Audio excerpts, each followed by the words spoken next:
El Economista, podcast.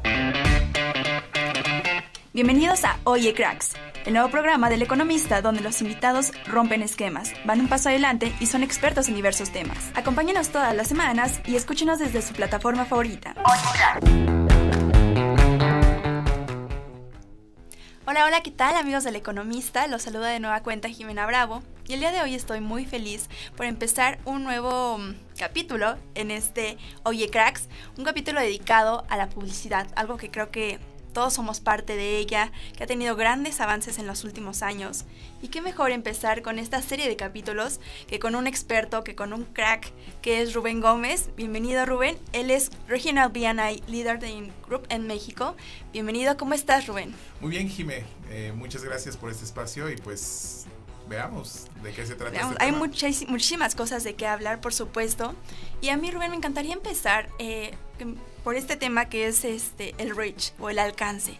Estamos hablando de las audiencias también, ¿no? Pues, me encantaría empezar con esta pregunta de ¿cómo es que podemos tener un buen reach sin que esto impida llegar al público adecuado?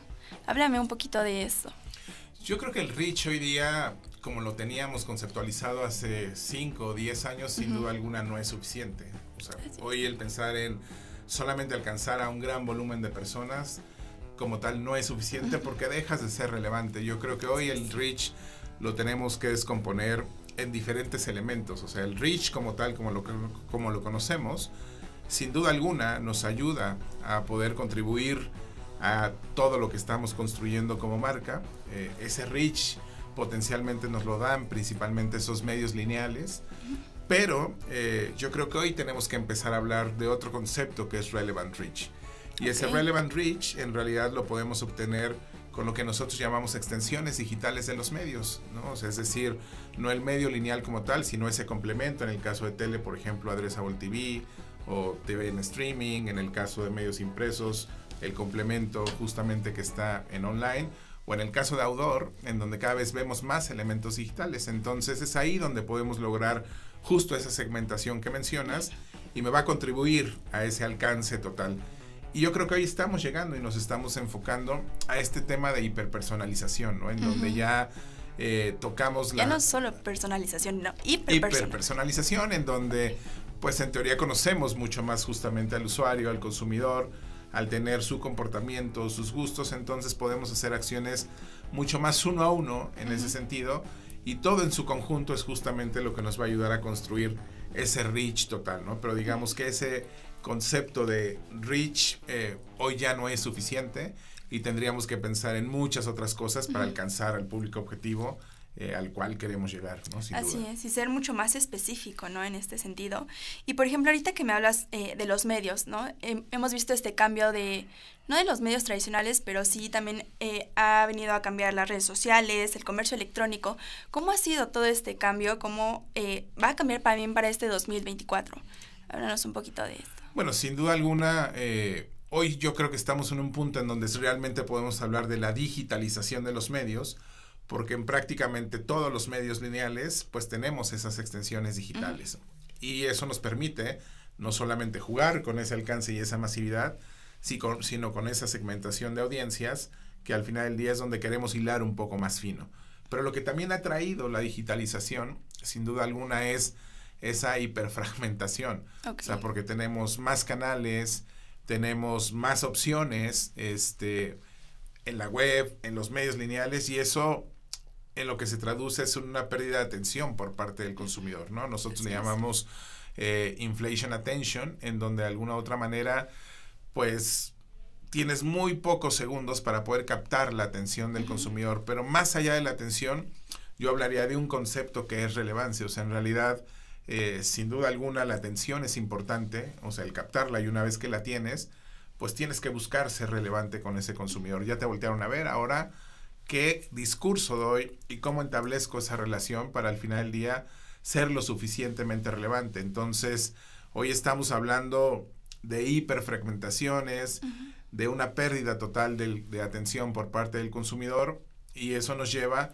a intentar entender mucho más justamente este tema, es decir, nos lleva a evolucionar la forma también en que estamos midiendo hoy día, en donde las mediciones a las cuales normalmente estábamos acostumbrados y hablábamos solamente de impactos, del mismo alcance, de rating, pues hoy no son suficientes en ese sentido, ¿no? Entonces es importante evolucionar esa forma en la cual medimos hoy, entender más la atención, cómo se descompone, qué emociones estamos causando, claramente entender si estamos siendo recordados o no, y si estamos generando un auténtico interés por parte del consumidor. Y yo creo que es ahí donde nos toca empezar a hilar un poquito más, ser más finos, para construir estas relaciones mucho más relevantes, ¿no?, con el consumidor. Sí, y también adecuarse, ¿no?, a cada medio. No es que, por ejemplo, los medios tradicionales hayan dejado de tener relevancia, simplemente es adaptarse, ¿no?, como dices, a esta también atención rápida, ¿no?, que requieren como los consumidores. Y bueno, también en ese sentido me encantaría preguntarte, Rubén, de dos conceptos muy importantes en la publicidad, que son el branding y el performance. Háblanos de esto, si crees que los dos son igual de relevantes o uno es más importante, ¿no? Sabemos que uno va relacionado más a la construcción de la marca, ¿no?, y el otro a la medición de las audiencias. Cuéntanos cómo se engloban estos dos conceptos. Mira, lo que ha pasado en los últimos años y ha sido en el mundo, no solamente, y bueno, es un claro reflejo también en nuestra región, es que con la inmediatez en la que estamos viviendo, lo que ha pasado con las marcas es que han optado por modelos mucho más orientados al cortoplacismo, ¿no? Que justamente lo traducimos como performance, ¿no? En donde ponen un anuncio al aire y lo que quieren es medir de manera inmediata cuánto les generó eso en ventas. Y no siempre es tan así. Sí. Y yo creo que es importante, como tú bien lo decías, entender todo el modelo, o sea, porque ni los medios lineales están muertos, ni los medios digitales es lo único que exista para que las marcas sobrevivan. O sea, claramente el equilibrio entre ambas partes es lo importante en ese sentido, pero yo creo que debemos de entender, y eso se adecuará a cada una de las marcas, qué es lo que me aporta a cada uno de ellos, porque si los descompusiéramos, por ejemplo, esta parte de branding o de exposición, pues al final del día es lo que más ventas genera dentro de una marca, ¿no? Porque estamos hablando de largo plazo, y los consumidores lo que hacemos es comprar marcas al final del día. Esta parte de performance sin duda alguna me ayuda en el corto plazo a generar o impulsar ventas de inmediato y tiene una aportación menor en ese sentido. Y finalmente nos vamos a la parte de experiencias, ¿no?, que también ha sido como un punto en el cual muchos anunciantes y muchas marcas han estado explorando en años recientes, que es lo que menos aporta en ese sentido, pero sí me ayuda a construir lealtad o repetición. Entonces, cuando combinamos esos modelos y los entendemos y cómo funciona para nuestra marca, yo creo que estamos del otro lado en ese sentido. Y poco a poco yo creo que tenemos una industria un poco más madura. Y prueba de ello es lo que pasó posterior a la pandemia, ¿no?, en donde muchos clientes no dejaron de invertir, vieron en la publicidad justamente una salida para poder mantener esas marcas, y eso ha permitido que este mercado vaya creciendo año con año, incluso más rápido que lo que ha pasado con mercados ya establecidos como China, como Estados Unidos, como UK. Entonces, esa ecuación de valor intentando balancear exposición, performance y experiencias, sin duda alguna es lo que nos va a ayudar a crear nuestra propia fórmula para saber cómo entablar esa relación con el consumidor y cómo hacer crecer claramente el negocio, ¿no? Ok, por supuesto. Y ahorita que tocábamos el tema de medición, háblanos un poquito más de cómo ha cambiado, cómo ha evolucionado la medición en términos de medios tradicionales y medios digitales, ¿no? ¿Cómo esta es importante?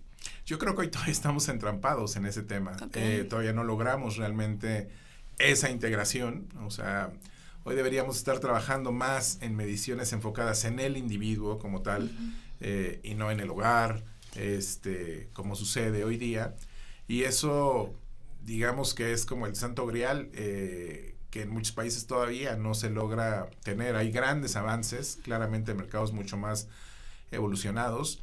Y en México yo creo que estamos empezando a dar pasos, pero sin duda alguna es hacia donde tendríamos que ir, a integrar cada vez más estos medios lineales y digitales y entender el verdadero aporte que me da cada uno, porque será diferente para cada consumidor, para cada marca, para cada industria, pero es justo lo que tenemos que entender, o sea, cuál es ese aporte y cómo lo integro, porque hoy lo estamos viendo de manera separada y son de repente piezas de rompecabezas que es medio complicado unir, porque no encajan, porque una habla de una cosa, otra habla de otra, y lo que necesitamos es esa integración, hablando del concepto más básico, que es o alcance, o rating, o impactos, ¿no? En donde el mismo impacto de un lado sea el mismo impacto en el otro. Eso por un lado. Y por otro lado, empezar a medir otras variables como lo veíamos, el tema de atención, el tema de interés, poner mucho más énfasis, por ejemplo, en el poder de la marca, ¿no? Algo, como lo decíamos hace rato, que se ha venido perdiendo es la construcción de marca por esa obsesión de tener resultados en el corto plazo. Son cosas que tenemos que ver cada vez más, y hoy siendo mercados a nivel global que estamos más enfocados a la generación de ventas y resultados, pues lo sensato sería empezar a medir, o al menos tener de manera más consistente esa medición en donde permita ver cada uno de esos canales y acciones de marketing, cómo están contribuyendo a mi negocio de manera específica, ¿no? Ok, completamente, ¿no? Y que sea como irla desmenuzando poco a poco, ¿no? Y no tan de manera inmediata y ya todo al momento, ¿no? Y bueno, para finalizar, me gustaría preguntarte también sobre un dilema que hay entre el algoritmo, y las experiencias. ¿Qué es más importante, un algoritmo inteligente o una experiencia memorable? Sin duda alguna, los algoritmos han venido a facilitar la manera en la cual contactas y entablas una conversación con el consumidor, digamos que te permite llegar de manera mucho más rápida y hasta cierto punto precisa. Pero lo que ha pasado con esto es que muchos anunciantes no quieren dejar todo en las manos justamente de los algoritmos, ¿no?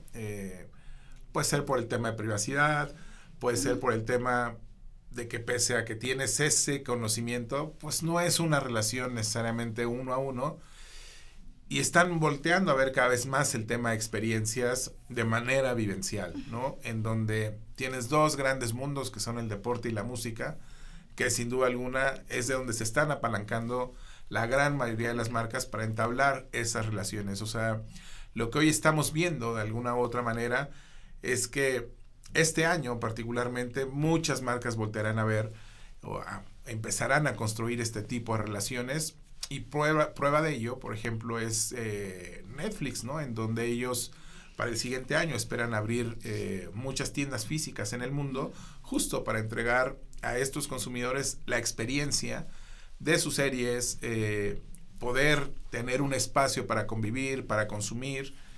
Y nos habla un poco de hacia dónde estamos yendo y hacia dónde están yendo las marcas en ese sentido. Y también el tema de salirnos un poco de lo convencional, sí, y no siempre estar casados con esta marca, con este patrocinio, sino hoy algo que estamos viendo es cómo cada vez más se causa esta disrupción, en donde marcas que no esperabas ver en un cierto territorio, pues están ahí y suelen ser más relevantes, ¿no? Así es, y también no perder también esta parte de lo físico, ¿no? De vivir las experiencias. Digo, también ahorita, no sé, con temas como el metaverso y todo esto, nos estamos yendo muchísimo a lo digital, ¿no? Pero creo que también es importante la parte de vivir experiencias de una manera física y no perderlas, ¿no? Sin duda alguna, o sea, porque es como construimos nosotros los seres humanos relaciones, o sea, uno a uno, en donde al final del día te permite sentir, te permite vivir la marca, y eso también te detona conversaciones, te detona comentarios, buenos, malos, pero al final del día tú como marca también estás absorbiendo todo ese conocimiento para poder mejorar, ¿no? Que yo creo que así es. Un punto en el cual también tendríamos que estar trabajando como industria es en esa humanización de las marcas, ¿no? Que es sin duda alguna parte esencial de los consumidores. Lo que los consumidores quieren es también alguien que los guíe, que los lleve de la mano, que los oriente y que les facilite. Y ahí es donde entran las marcas y deberían estar jugando un rol cada vez más importante, ¿no? Sí, que son experiencias muchísimo más naturales, muchísimo más orgánicas, ¿no? Que creo que también es una palabra que ha estado muy presente, ¿no? Que no solamente sea vender por vender, sino que es una experiencia que realmente recuerdes, ¿no? Y que te haga, pues, vivir la marca de una manera, pues, distinta al final del día. Que recuerdes y que te haga también a ti cambiar como individuo, ¿no? O sea, porque al final yo creo que también es importante que las marcas hoy día tienen que trabajar mucho más por la comunidad, que trabajar mucho más por cuestiones y por causas globales que interesan a la sociedad, y que no sea un tema de moda, ¿no? Porque yo creo que también de repente vemos a muchas marcas que suben y bajan queriendo apoyar un tema en particular, pero eso no lo puedes hacer, ¿no? O sea, no puede ser un día una cosa y mañana otra, tienes que ser consistente, y los consumidores se dan cuenta de eso, ¿no? Y principalmente una marca congruente, ¿no? Totalmente, congruente y consistente, ¿no? Y sobre todo generaciones como la generación Z o la Alfa, pues están más atentos en ese tema, ¿no? En donde no se la compran tan fácil en ese sentido y buscan ese sentido de pertenencia, esas marcas que de alguna manera pues casen con sus ideales y vayan caminando hacia el mismo lado. Así es, pues muchísimas gracias Rubén por acompañarme el día de hoy, por estar aquí en este espacio. Muchísimas gracias a toda nuestra audiencia por vernos y nos vemos en un próximo capítulo de Oye Cracks. Muchísimas gracias Rubén. Jimé, muchas gracias. Nos vemos, hasta pronto.